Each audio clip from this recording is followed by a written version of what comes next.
Bon ben on y est, hein, plus qu'une semaine avant la fin de Windows 10. Bon, Microsoft nous a laissé le temps quand même hein, de passer à autre chose et de tous installer Windows 11 maintenant, ce qui est évidemment le cas bien sûr. Doit y avoir qu'aujourd'hui 5 ou 10% grand maximum qui sont encore sous Windows 10, non? Ouais, non, hein, même pas du tout en fait. En effet, en ce début de mois d'octobre 2025, donc le mois de fin de support de Windows 10, plus de 40% des ordinateurs sous Windows sont encore sur la version 10, c'est catastrophique. Microsoft n'a pas du tout réussi à pousser la transition vers sa version 11, ce qui fait que tout ce beau monde risque d'être en proie à tout type de virus d'ici quelques jours. Mais est-ce que c'est réellement le cas? Qu'est-ce qu'il faut faire si vous êtes encore sur Windows 10 de votre côté? En regardant cette vidéo, vous verrez que beaucoup ont choisi de ne pas céder aux caprices de Microsoft et ont même fait possiblement l'inverse. Par exemple, réinstaller Windows 7, ce serait débile, hein? Ouais, bah attendez que je vous explique c'est quoi la courbe que vous voyez en ce moment même, hein? Et peut-être que vous ferez partie des nombreux fous qui ont fait marche arrière. Salut, c'est Léo de la chaîne TechMaker et aujourd'hui, on va parler de comment on va faire pour vivre dans le futur avec un Windows 10 carrément désavoué par Microsoft. Comment on va faire pour toutes les données sur notre ordinateur maintenant, vu que bah du coup plus rien n'est sécurisé. Ouais, dommage hein, que vous ne soyez pas déjà passé à la solution du NAS pour stocker vos données, mais heureusement Ugreen sponsorise la vidéo avec ses tout derniers NAS pour enfin avoir vos données en sécurité. Ici c'est le DH4300+ que je vous présente, un NAS avec un design bien différent de ce qu'on peut voir de d'habitude sur ce genre de produit. Là-dedans vous pouvez mettre jusqu'à 4 disques durs avec un total de 120 téraoctets. Hein. Et le grand avantage de ce genre de produit c'est qu'une fois acheté, eh bien c'est bon, c'est à vous et pas besoin de payer du stockage chaque mois sur un service de cloud qui peut très vite vous coûter bonbon. Ce qui est aussi super pratique, c'est qu'étant donné que c'est votre propre stockage à vous, c'est ultra personnalisable, que ce soit en termes de sécurité, car c'est vous qui gérez tout et vous ne donnez pas toutes vos infos à un tiers, mais aussi en termes de fonctionnalité. Vous voulez mettre toutes vos séries directement là-dessus et en faire un hub multimédia accessible par tous? Eh bien vous pouvez. Vous voulez faire en sorte de synchroniser bien du coup un album spécifique sur les smartphones de tout le monde de chez vous et ainsi faire des albums souvenirs? Eh bien c'est tout aussi possible. Surtout que vous pouvez les retrouver efficacement via une classification par intelligence artificielle qui fonctionne du tonnerre. Et avec 120 téraoctets au maximum, va en falloir des millions de photos avant que le stockage soit saturé, vous forçant à faire du tri, sachant que le NAS lui-même le fera sur vos photos en doublon encore une fois grâce à l'IA. Bref, les possibilités sont nombreuses, complètement modulables par rapport à l'envie du moment et bien sûr sans aucune surprise d'augmentation de coûts comme ça pourrait être le cas avec un abonnement sur lequel vous n'avez aucun contrôle. Et en ce moment ça arrive énormément par ailleurs. Hein. La gestion des différents utilisateurs l'est tout autant et vous pouvez même le paramétrer pour y accéder depuis n'importe où pour ainsi être encore plus votre propre cloud personnel. Retrouvez juste en dessous en description ce NAS et tous les autres produits proposés par Ugreen et soyez sûr d'avoir enfin un stockage qui restera accessible au fil des années tout en étant sécurisé. Ce qui n'est clairement plus du tout une phrase qui pourra s'appliquer à Windows à partir du 14 octobre 2025. Mais est-ce que c'est tant que ça un problème alors, hein, maintenant qu'on a les pieds dedans? Même si bon, attention, c'est pas faute de vous avoir prévenu au fil des années. Après, je peux comprendre cette réticence à mettre à jour car on a trop peur de causer une instabilité de notre PC Gamer RTX 5090 pour jouer à Megabonk. Faut dire qu'il n'est pas rare qu'une mise à jour majeure, donc passant d'une version de Windows à une autre, provoque moult bugs, voire pire, le fameux BSOD. Bon, après, ben, vous auriez vu que ce n'est plus le BSOD maintenant, car en effet, ce dernier n'est plus bleu, mais est devenu noir. Ce qui fait qu'on est passé de BSOD pour Blue Screen of Death pour BSOD pour Black Screen of Death. Ouais, bon, ça va, on n'est pas trop dépaysé en anglais. Mais en effet, une mise à jour majeure n'est pas toujours le truc le plus sûr à faire, et il est toujours préférable de repartir de zéro avec une fresh install pour éviter tout pépin. Et si vous tenez vraiment à faire une mise à jour, je vous conseille d'attendre un peu que les plus gros bugs soient découverts et patchés avant de vous lancer. Genre là, par exemple, la dernière mise à jour de Windows 11 fait beaucoup parler d'elle, et évidemment, pas en bien, vous vous en doutez bien. Maintenant, attention, cela est devenu quand même moins un problème de nos jours. Enfin, normalement, on est loin des vieux Windows d'il y a 20 ans comme XP ou Vista où faire une mise à jour vers une nouvelle version revenait plus ou moins à jouer à la roulette russe. Aujourd'hui, il y a un tout autre problème qui peut vous empêcher de mettre à jour votre PC, vos composants trop vieux. Et quand je dis trop vieux, bah c'est pas si vieux que ça, hein. En effet, Windows 11 à sa sortie en 2021 instaurait quelque chose d'assez vénère, la nécessité d'avoir une prise en charge de la fonction TPM 2.0. Alors bon, je sais, on en a déjà parlé 150 fois, et vu que vous êtes tous des abonnés de longue date à la chaîne, hein, bien évidemment vous avez la cloche, ça sert à rien que je vous redise ce que c'est exactement, mais en très bref, eh bien si vous aviez un PC datant d'avant 2018 et qui n'était pas un foudre de guerre, il y avait pas mal de chances que vous l'ayez dans l'os, car c'était qu'à partir des processeurs Intel de 8ème génération et des AMD Ryzen de 2ème génération que le support de cette fonction a été intégré. Et dans dans le cas où cette fonction n'est pas gérée par votre processeur, eh bien il faut une puce dédiée sur votre carte mère. Et en vrai, cette fonction elle sert pas à rien, elle est là pour pouvoir sécuriser au maximum votre ordinateur, une sorte de coffre-fort de vos clés de sécurité. Et donc pas de puce TPM 2.0 veut dire juste pas de Windows 11, et ça Microsoft a été intransigeant jusqu'au bout. Et c'est pas faute d'avoir eu des mouvements sur les dernières années pour forcer Microsoft à proposer une version de Windows 11 sans ce TPM 2.0. Surtout qu'il y a même des tutos sur le web pour installer Windows 11 en contournant cette restriction matérielle à coup d'OS trafiqué installé via Rufus. Bref, un truc que va faire Madame Michu juste avant de regarder Question pour un champion un samedi après. On pourrait se dire qu'en 2025, plus grand monde aurait un PC qui ne répond pas aux exigences de la diva Windows 11. Et pourtant, bah si quand même. On peut avoir des ordinateurs entrée de gamme pour la bureautique qui font encore bien le taf et qui n'ont donc pas encore changé aujourd'hui. Franchement, avoir un PC avec un Intel 7600K ou même un ordinateur avec une carte mère entrée de gamme et donc sans puce TPM 2.0, c'est pas non plus ultra rare je pense. Encore plus dans un monde où le prix des composants a vraiment explosé et où tout le monde fait super attention à ces vieilles machines, vu qu'il est devenu réellement vital de faire vivre ces ordinateurs le plus longtemps possible. Honnêtement, je pense que si j'essayais de faire une vidéo pour vous créer un setup PC avec 300 € de composants comme je pouvais vous le faire en 2019, bah ce serait une vidéo de 12 minutes de moi en boule dans un coin dans mon bureau parce que c'est juste devenu complètement impossible avec des composants neufs. Même un Steam Deck LCD en promotion coûte plus cher que ça quand même. Avec toutes ces problématiques et la ténacité de Microsoft sur son fichu TPM 2.0, il est évident que beaucoup n'ont pas fait cette mise à jour vers Windows 11 et qu'on se retrouve du coup au pied du mur avec une date de fin qui arrive à grands pas ou qui est peut-être même déjà passée au moment où vous regardez cette vidéo. C'est quoi la solution donnée par Microsoft si votre ordinateur n'est pas compatible alors? De le jeter à la poubelle? Non, franchement, arrêtons de dire n'importe quoi. Non, c'est vraiment ce qu'ils ont dit, Ouais, vous vous doutez bien que cette demande d'arrêter d'utiliser votre PC sur Windows 10 et de le recycler a été extrêmement mal reçue. Et clairement a raison, car déjà comme on l'a vu, bah si vous voulez mettre à jour votre PC sans puce TPM 2.0 de Windows 10 vers le 11, il existe pléthore de tutoriels pour vous expliquer comment faire. Mais surtout, même sans outrepasser la règle de Microsoft, bah il existe plein d'autres systèmes d'exploitation qui ne vous bloqueront juste pas du tout. Car ouais, là je trouve que pour le coup ils n'ont pas très bien joué. Je comprends qu'ils ne mettent évidemment pas en avant la solution de frauder leur propre système, c'est assez logique, mais ils auraient pu être fair play et mettre en avant une autre solution dont je vais vous parler et qui du coup va être sur des PC que Windows ne veut même plus exploiter, qui est Linux. Car ouais, pour les ordinateurs qui ne peuvent plus être mis à jour, plutôt que de dire de les jeter à la benne et de forcer la vente d'un nouvel ordinateur, il y avait quand même sacrément plus propre à faire. Ils auraient pu montrer qu'ils pouvaient être même un peu plus responsables, car finalement avec ce message, ils ont encore plus amplifié cette grogne et beaucoup de mouvements d'entraide sont arrivés pour guider tout le monde vers une autre voie. On peut notamment parler en France d'April, une association pour la promotion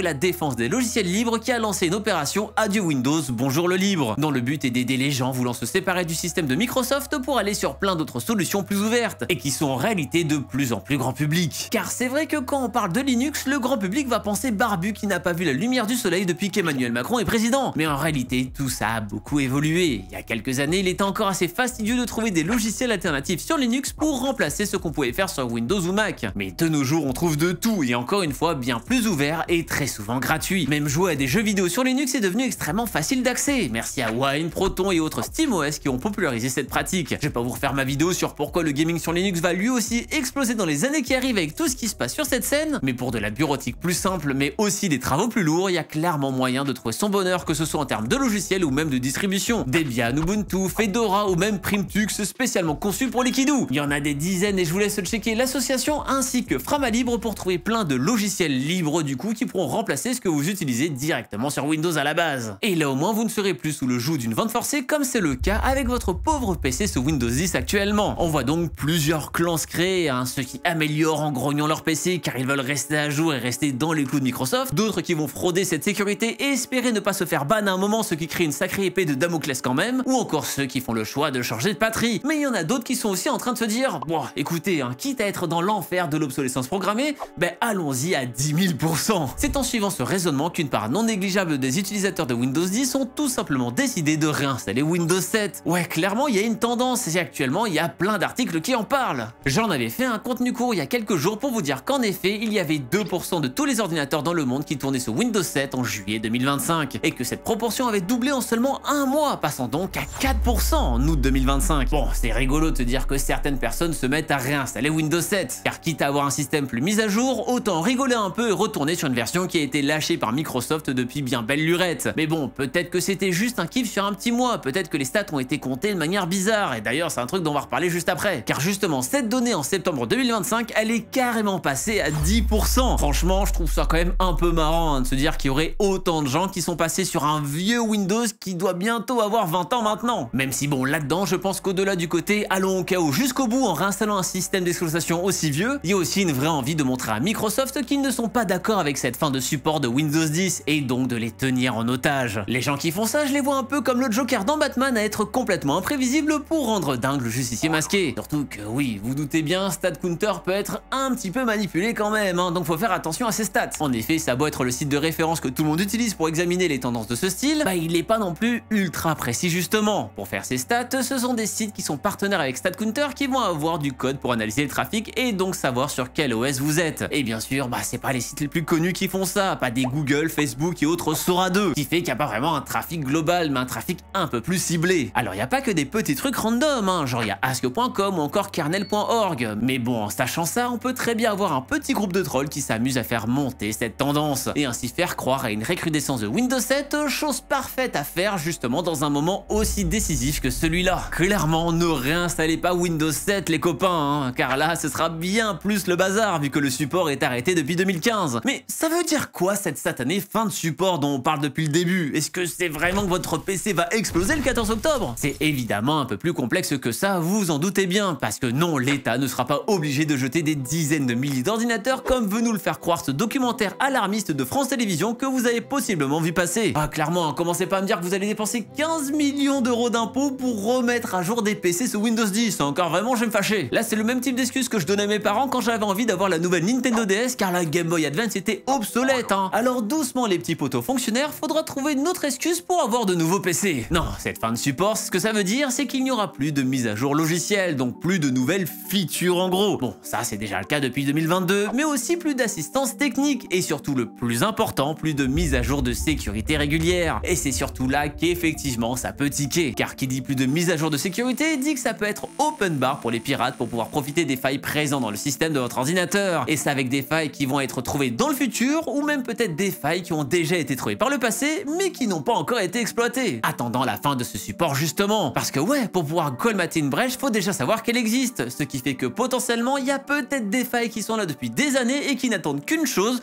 que le policier soit parti pour pouvoir tout voler. On a déjà pu le voir avec les anciens systèmes, les pirates n'attendent que cette fin de support pour créer un déluge de virus sur vos bécanes. Bon après pour être honnête, dans la réalité Microsoft reste aux aguets, même s'il n'y a plus de mise à jour de sécurité régulière, il arrive à Microsoft de régler des soucis de sécurité majeurs quand ils sont découverts. On peut prendre l'exemple de Windows XP, donc encore plus vieux que Windows 7. Pour vous dire, lui il est sorti en 2001, il y a pas mal de chances qu'il soit plus vieux que beaucoup de gens qui regardent cette vidéo. La date de fin de support standard est arrivée en 2009 et celle du support étendu est arrivée en 2014. Tant il y a eu une mise à jour de sécurité en 2017. Et ça pour contrer le ransomware WannaCry qui faisait des ravages à ce moment-là, un logiciel chiffrant les données de votre ordinateur, les rendant inaccessibles et vous demandant une rançon pour pouvoir y accéder. Ouais, à cette époque, ce virus a fait des ravages et a notamment bloqué des hôpitaux entiers au Royaume-Uni ou encore des usines Renault en France. Bref, un terrible bazar et donc là, ok, il y a encore des mises à jour, donc c'est pas complètement abandonné. Mais bon, très franchement, faut pas trop compter dessus non plus, en sachant que Microsoft n'a aucune obligation de publier ses patchs. C'est plutôt une sorte de cadeau qu'ils vous font car vous faites un peu pitié à tourner sous un OS vieux de plus de 20 ans. Bon, ils font pas que un cadeau, évidemment, c'est pour soigner leur réputation, on va pas se mentir. Mais donc, de manière générale, une fois qu'il y a plus de support, évitez à tout prix d'utiliser un système d'exploitation. Mais un terme vous a peut-être interpellé juste avant, celui de support étendu. Car en effet, Windows 10 a beau s'arrêter le 14 octobre 2025, ça change pas, il existe un service de sécurité étendu appelé ESU pour Extended Security Update.